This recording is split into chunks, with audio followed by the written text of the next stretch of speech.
राधे राधे, जय श्री कृष्ण। इस वीडियो में आपको 32वें पूर्णमासी व्रत की कथा सुनाने वाली है। द्वापर युग में एक समय की बात है। यशोदा जी ने कृष्ण जी से कहा, हे कृष्णा, तुम सारे संसार के उत्पन्न करता, पोषक, उसके संहार करता हो। आज कोई ऐसा व्रत कहो जिससे करके मृत्यु लोक में स्त्रियों को विधवा होने का भय न रहे। यह व्रत सभी मनुष्य की मनोकामना पूर्ण करने वाला हो। कृष्ण कहने लगे, हे माता, तुमने अति सुंदर प्रश्न किया है। मैं तुमसे ऐसे व्रत को सविस्तार कहता हूँ। सौभाग्य प्राप्ति के लिए स्त्रियों को 32 पूर्णमासियों का व्रत करना चाहिए। इस व्रत से करने से स्त्री को सौभाग्य संपत्ति की प्राप्ति होती है। यह व्रत अचल सौभाग्य देने वाला भगवान शिव के प्रति मनुष्य मात्र की भक्ति को बढ़ाने वाला। यशोदा जी के कहने पर यशोदा जी कहने लगे, हे कृष्ण, सर्वप्रथम इस व्रत मृत्युलोक में किसने किया था, इस विषय में मुझे विस्तारपूर्वक कहो। श्री कृष्ण कहने लगे कि इस भूमंडल पर एक अत्यंत प्रसिद्ध राजा चंद्रहास से पालित अनेक प्रकार के रत्नों से परिपूर्ण कातिका नाम की एक नगरी थी। वहां पर धनेश्वर नाम का एक ब्राह्मण था और तथा उसकी स्त्री अति सुशीला रूपवती थी। दोनों इस नगरी में बड़े प्रेम के साथ रहते थे। घर में धन धान्य आदि की कमी नहीं थी। उनको एक बड़ा दुख था कि उनकी कोई भी संतान नहीं थी। इस दुख से अत्यंत दुखी रहते थे। एक समय तपस्वी योगी उस नगरी में आया। वह योगी उस ब्राह्मण के घर को छोड़कर अन्य सभी घरों से भिक्षा लाकर भोजन करता था। रूपवती से भिक्षा नहीं लिया करता था। उस योगी ने एक दिन रूपवती से भिक्षा न लेकर किसी अन्य घर की भिक्षा लेकर गंगा किनारे जाकर भिक्षान को प्रेम पूर्वक खा रहा था कि धनेश्वर ने योगी को यह सब कार्य किसी प्रकार से देख लिया। अपनी भिक्षा के अनादर से दुखी होकर धनेश्वर योगी से बोला, महात्मन, आप सब घरों से भिक्षा लेते परंतु मेरे घर से वे भिक्षा नहीं लेते, इसका क्या कारण है। योगी ने कहा, निसंतान के घर की भीख पतितों के अन्न के तुल्य होती है।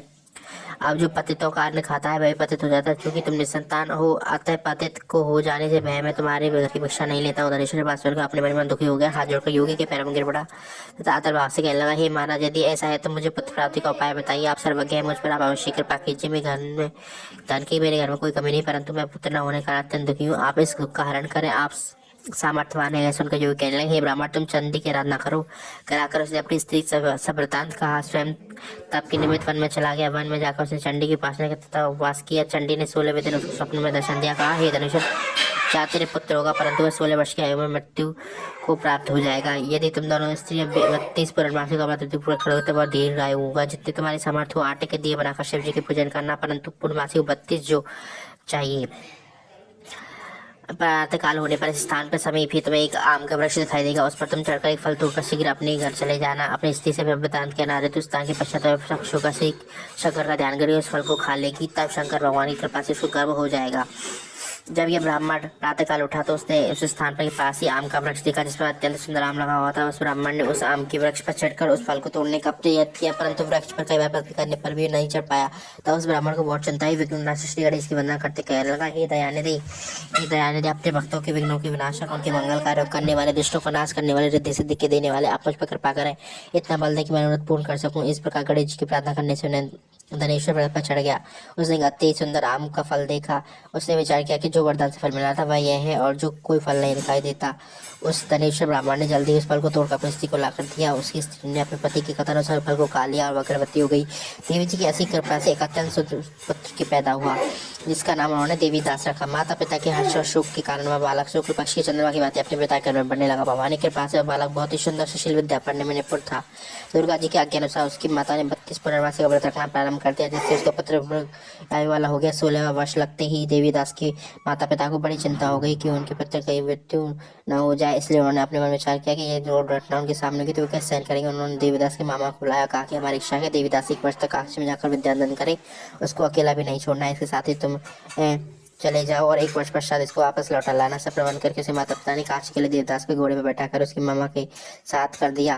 किंतु यह बात उसके मामा को क्या किसी और से नहीं कही। धनेश्वर ने संपत्नी के अपने पुत्र की मंगल कामना और दीर्घायु के लिए भगवती दुर्गा की आराधना तथा पूर्णमासी व्रत करना आरंभ कर दिया। इसके बराबर 32 पूर्णमासी का व्रत पूरा किया। कुछ समय पश्चात एक दिन वो दोनों मामा भांजे मार्ग में रास्ते बिताने ग्राम में ठहरे। उस दिन गांव में ब्राह्मण की अत्यंत सुंदर सुशीली कन्या का विवाह था। कन्या के विवाह जिस मंडप में ठहरे हुए थे, संयोगवश कन्या को तेल आदि चढ़ाकर मंडप अधिकृत किया था।